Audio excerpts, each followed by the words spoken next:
Essayons de voir une écriture que je viens de lire ici dans mon téléphone. C'est Jésus qui parle. Jésus savait que les temps et les différentes périodes de la vie étaient très importants. Dans Jean 9, verset 4, il dit « Il faut que je fasse ». Nous parlons de la parole faite chair. Mais il savait qu'il était venu dans un but précis. Nous, sur la terre, on a différents buts. Il y a des choses que Dieu attend, de ce que Dieu attend que nous puissions faire. Mais Jésus était venu dans un seul but. Et le seul but était de mourir sur le bois du Calvaire. Il est né pour mourir. Je me demande comment devrait être sa vie. Parce qu'il avait une chair humaine. Et il sentait la douleur, il sentait les différentes choses qui se passaient autour de lui. La Bible dit c'est un homme de douleur, habitué à la souffrance. Il était né pour mourir. Et le seul problème, c'est qu'il le savait. Quelques minutes avant sa mort, il était tellement angoissé. Il avait essayé de prier, il avait pleuré jusqu'à ce que ses larmes se sont transformées en sang. Mais j'aime cette manière de parler dans Jean 9, verset 4. Il sait qu'il n'y a pas de temps pour jouer. Il sait qu'il doit racheter des temps. Il faut que je fasse tandis qu'il est jour, l'œuvre de celui qui m'a envoyé, la nuit vient où personne ne peut travailler.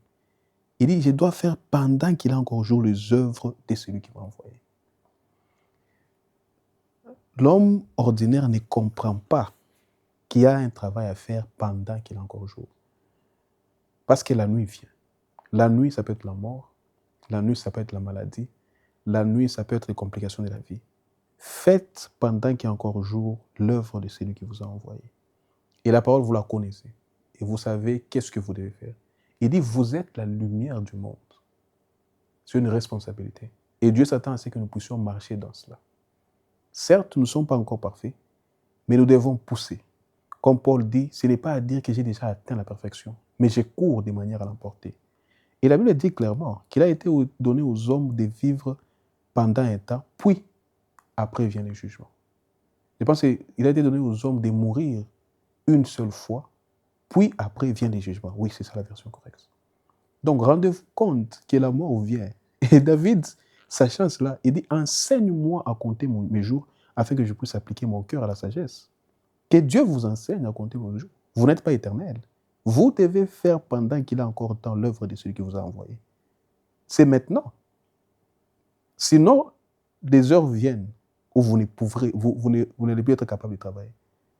Et ça va faire mal. La Bible dit travailler à votre salut avec crainte et tremblement. Que chacun de nous s'applique à chercher Dieu personnellement d'abord. Il y avait une division quelque part et les gens ont dit dans l'église il n'y a pas la puissance. La puissance, c'est un problème personnel. Quand ça en vient au salut, nous recevons le salut tous gratuitement. Mais quand ça vient à la puissance et marcher in dominion, comme la Bible dit, il faut un sacrifice. L'homme doit sacrifier sa vie. Et quand Paul parle, Paul dit, donnez donc vos corps comme un sacrifice raisonnable. Et vous allez voir la manière d'écrire de Paul. Il dit, je vous en supplie donc, frères, de donner vos corps. So, nous sommes en train de combattre. Nous ne sommes pas ce que nous étions. Nous essayons. Mais nous devons faire pendant qu'il a encore temps. Et chacun pour sa part. Ne vous préoccupez pas de votre frère.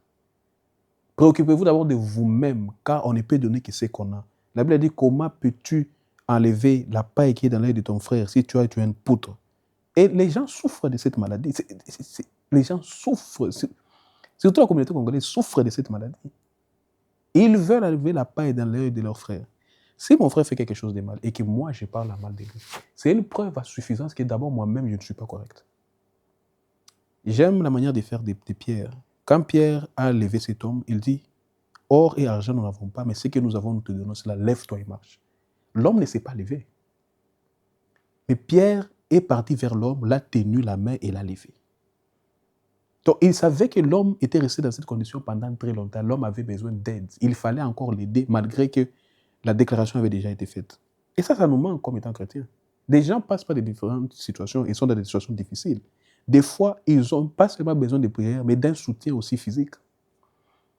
Donc, vous devez faire pendant qu'il a encore temps l'œuvre de celui qui vous a envoyé, les œuvres de celui qui vous a envoyé. Et vous êtes les sels de ce monde. Vous êtes la lumière du monde. Vous qui êtes forts, supportez les faibles. Mais que Dieu fasse grâce à ce que les faibles aussi puissent grandir pour devenir forts. Quand Paul parle, il dit, quand j'étais encore enfant, j'ai parlé comme un enfant. Maintenant que je suis grand, je parle comme un grand. Et je pense quelque part dans la Bible, il dit, je vous écris petits enfants parce que vos péchés sont pardonnés. Quand Dieu s'adresse aux petits enfants, il parle des péchés. Mais il dit, je vous écris à vous, jeunes hommes, car vous avez vaincu les diables. Vous voyez, ça part des étapes en étapes. Et là, quand ça commence à monter, ça parle maintenant des hommes forts qui ont vaincu. Sauf faites pendant qu'il a encore temps. Parce qu'il a été donné aux hommes de vivre, de mourir une seule fois, puis après vient le jugement. Faites pendant qu'il a encore temps l'œuvre de celui qui vous a envoyé. La nuit vient, où vous ne saurez plus travailler. Que Dieu vous bénisse.